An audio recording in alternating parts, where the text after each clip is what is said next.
안녕하세요. 전기기능사 시험, 특히 혼자 공부하시는 분들, 이론 때문에 힘드시죠? 오늘은 많은 분들이 좀 헷갈려 하시는 거, 바로 저항 연결 방식이랑 소비 전력 관계, 이거 한번 제대로 파헤쳐 보려고 합니다. 저희가 오늘 좀 깊게 들여다볼 자료는요, 아마 아실 수도 있는데 네이버 블로그 전기기능사 AI 학습 노트, 여기에 올라온 2018회 기출문제 풀이입니다. 이걸 두고서 좀 복잡해 보이는 개념의 핵심 원리를 확실하게, 당신의 것으로 만드는 그런 시간이 될 거예요. 그래서 오늘 저희 목표는 딱 이겁니다. 똑같은 저항 여러 개가 있는데 이걸 어떻게 연결해야 일정한 전압 아래서 전력을 가장 많이 쓰게 할까? 이 질문에 대한 답을 찾아가면서 그냥 답만 외우는 게 아니라 아예 관련 문제에 대한 어떤 직관력, 응용력 이런 것까지 키워보자는 거죠. 자, 그럼 한번 시작해 볼까요? 일단 블로그에서 다루는 그 핵심 질문부터 보죠.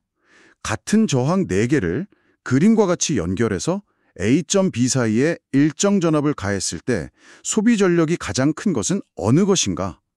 여기서 딱 봐야 할 게 같은 저항 4개, 일정 전압, 그리고 소비 전력이 가장 큰 경우. 이 세 가지가 핵심 키워드죠.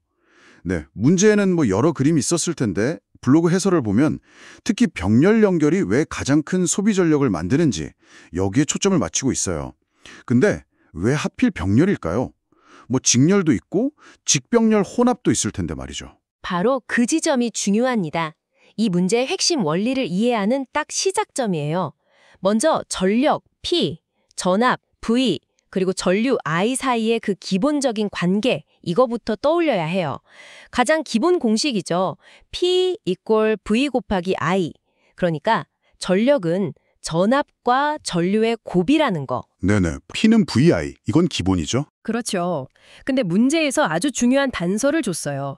일정 전압을 가한다. 이건 V값이 변하지 않는다. 고정이다. 이런 의미입니다. 그럼 P는 V 곱하기 I에서 V가 일정하니까 전력 P를 최대로 만들려면 뭘 최대로 만들어야 할까요? V는 그대로니까 당연히 전류 I를 최대로 만들어야 P가 커지겠네요. 그렇죠. 맞습니다. 거기까지는 쉽죠. 그럼 이제 문제는 어떻게 전류 I를 최대로 만들 거냐? 이게 되는 거죠. 네, 그렇죠. 전류를 최대로. 어떻게? 여기서 이제 오매 법칙이 등장합니다. 자료에 직접 써있진 않아도 모든 계산의 바탕이 되는 원리잖아요. 오매 법칙. 전류 I는 전압 V를 저항 R로 나눈 값이다. I = VR 이거죠. I는 R분의 V. 네. 자, 다시 조건을 봐요. 전압 V는 어떻다고 했죠? 일정하다고 했죠. 네, V는 일정해요. 근데 우리는 전류 I를 최대로 만들고 싶어요. 그럼 I는 V 곱하기 R에서 V가 고정되어 있으니까 I를 최대로 만들려면 분모에 있는 저항 R, 정확히는 회로 전체의 합성 저항값을 어떻게 해야 할까요? 분모가 작을수록 전체 값이 커지니까 전체 저항 R을 가능한 한 작게 만들어야 하는군요. 그래서 그 블로그 해설에서도 저항값이 가장 작은 곳이 중요하다고 했구나. 그 해설 4번, 5번 보니까 병렬 회로에서 전압은 동일하므로 전력이 가장 큰 것은 전류가 가장 큰 것입니다. 병렬 회로에서 전류는 저항값이 작을수록 크므로 저항값이 가장 작은 것의 전력이 가장 클 것입니다. 이렇게 딱 써 있네요. 바로 그겁니다. 예리하시네요. 이제 왜 병렬 연결이 답이 되는지 그림이 그려지시죠? 여러 저항을 연결하는 방식, 크게 직렬이랑 병렬이 있는데 같은 저항 여러 개를 병렬로 연결하면 할수록 전체 합성 저항값은 계속 작아져요. 원래 저항 하나 값보다도 훨씬 작아지죠. 병렬로 연결할수록 저항이 작아진다. 네.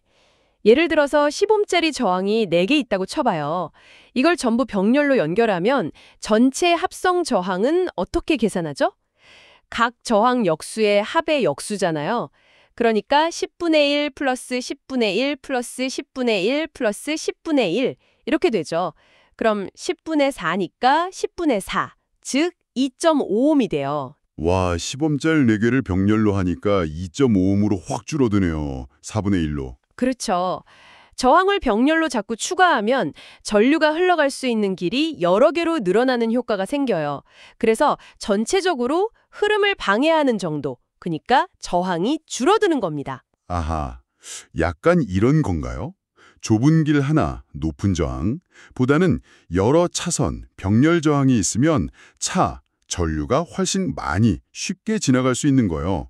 차선이 많아질수록 전체적인 교통 정체, 저항은 줄어드는 것처럼요. 오, 아주 좋은 비유입니다.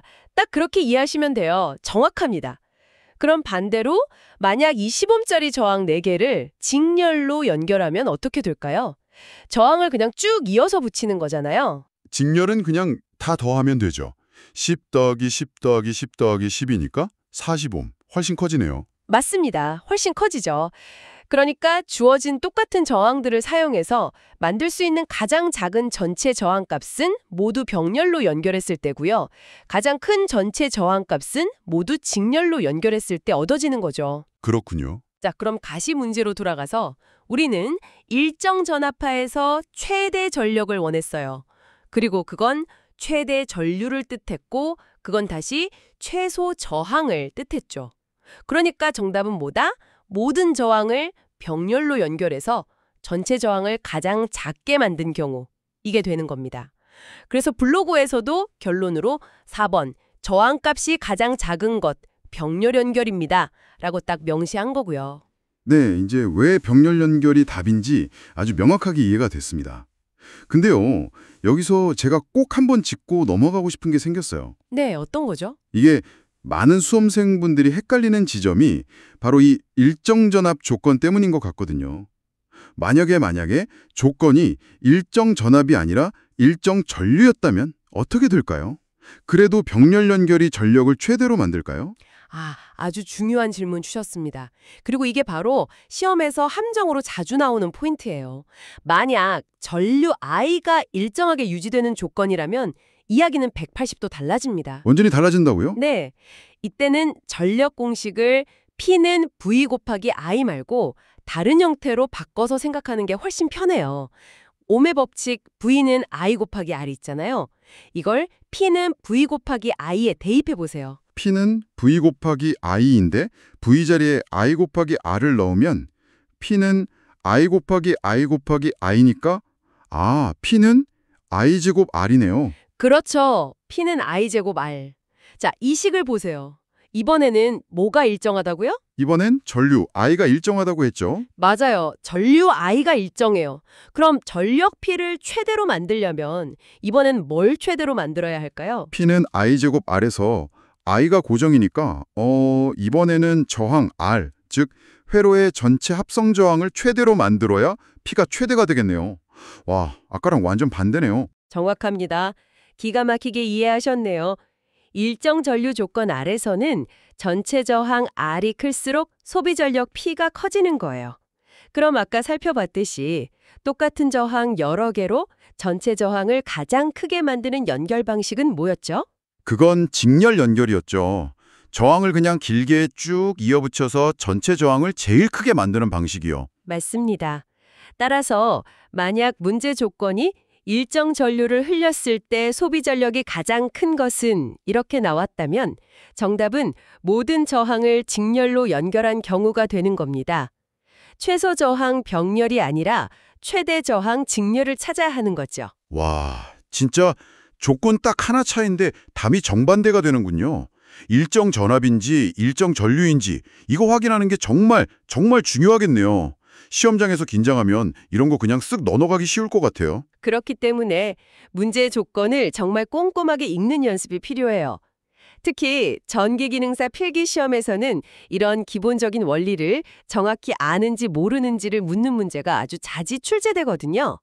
어떤 공식을 써야 할지는 주어진 조건에 따라 완전히 달라진다는 걸 꼭 명심하셔야 합니다. 네, 명심하겠습니다. 그래서 정리하자면 이렇습니다. 일정 전압, V가 일정 조건이다. 그럼 전력 공식 P 이퀄 V제곱 R 이걸 떠올리세요. V가 일정하니까 분모인 저항 R이 최소일 때 전력 P가 최대가 됩니다. 그래서 병렬 연결이 유리한 거고요.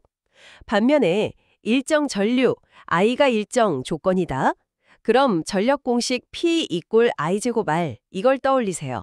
I가 일정하니까 저항 R이 최대일 때 전력 P가 최대가 됩니다. 이때는 직렬 연결이 유리한 거죠. 이 두 가지 경우 확실하게 딱 구분해서 기억해둬야겠네요. 블로그 2008문제는 일정 전압 케이스였던 거고요. 아, 감사합니다. 진짜 헷갈렸던 부분이 확 잡히는 느낌이에요. 좋습니다. 이 원리만 제대로 이해하고 계시면 비슷한 유형의 다른 문제들, 예를 들어 저항값이 다 다르거나 직렬이랑 병렬이 막 섞여 있는 경우에도 기본적인 접근은 똑같아요. 일단 전체 합성 저항을 구하고 주어진 조건, 일정 전압인지 일정 전류인지 그거에 맞춰서 어떤 경우에 전력이 최대 또는 최소가 되는지 판단하면 되는 겁니다. 자, 그럼 오늘 우리가 전기기능사 AI 학습 노트 블로그의 기출문제를 통해 깊이 파고든 내용, 최종적으로 한번 정리해 볼까요? 네, 핵심은 이거였습니다.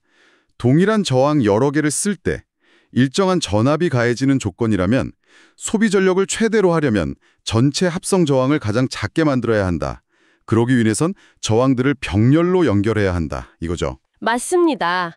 왜냐하면 전력 공식 P = V 제곱 R에서 V가 일정할 때 분모인 R이 작을수록 P가 커지기 때문이죠.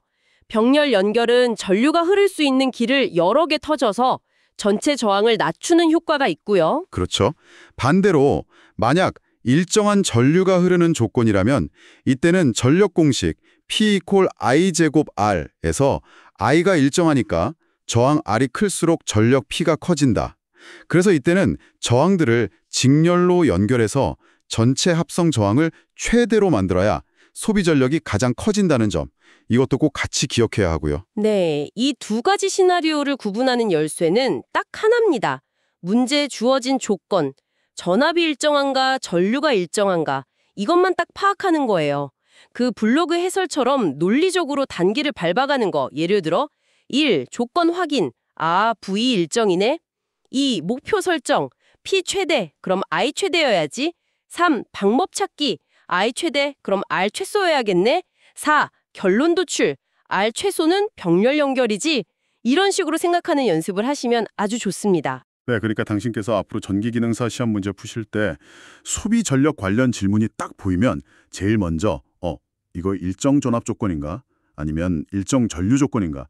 이걸 확인하는 습관을 꼭 들이세요. 그것만 구분해도 정답 맞출 확률이 훨씬 올라갈 겁니다. 오늘 분석한 전기기능사 AI 학습 노트 2108의 문제가 이 중요한 원리를 당신 것으로 만드는데 좋은 디딤돌이 되었기를 바랍니다. 네, 맞아요. 이게 복잡해 보여도 핵심 원리는 생각보다 명확하거든요. 기본 공식들, 그러니까 오매 법칙이나 전력 공식, 그리고 직렬, 병렬 저항의 특징만 잘 이해하고 있으면 충분히 정복할 수 있는 부분이에요. 혼자 공부하시면서 이런 부분들이 좀 막막하게 느껴질 수 있는데 오늘 저희가 나눈 이야기가 조금이나마 도움이 되었으면 좋겠습니다. 네, 이런 핵심 원리들을 하나씩 차근차근 당신의 것으로 만들어 나가는 과정이야말로 전기기능사 합격으로 가는 가장 확실한 길이라고 생각합니다. 오늘 저희와 함께한 이 시간이 당신의 학습 여정에 작은 자신감 그리고 약간의 재미를 더해 주었기를 진심으로 바랍니다. 오늘 우리는 전압 또는 전류가 일정할 때 저항을 어떻게 연결하느냐에 따라 소비 전력이 어떻게 달라지는지 이걸 집중적으로 봤는데요. 여기서 한 걸음만 더 나아가서 이런 질문도 한번 던져볼 수 있겠네요. 실제 전기 기기에서는요, 단순히 전력을 최대로 소비하는 게 항상 좋은 것만은 아닐 때가 많아요. 그렇죠. 때로는 효율이 더 중요할 수도 있고 아니면 발생하는 열을 어떻게 관리하느냐가 중요할 수도 있고요. 그렇다면 만약 동일한 에너지를 전달한다고 가정했을 때 직렬 연결과 병렬 연결 중에서 어느 방식이 열 발생 측면에서는 더 유리할까요? 이것도 다음 학습을 위해서 한 번쯤 고민해 볼 만한 꽤 흥미로운 확장 질문이 될 수 있을 것 같습니다.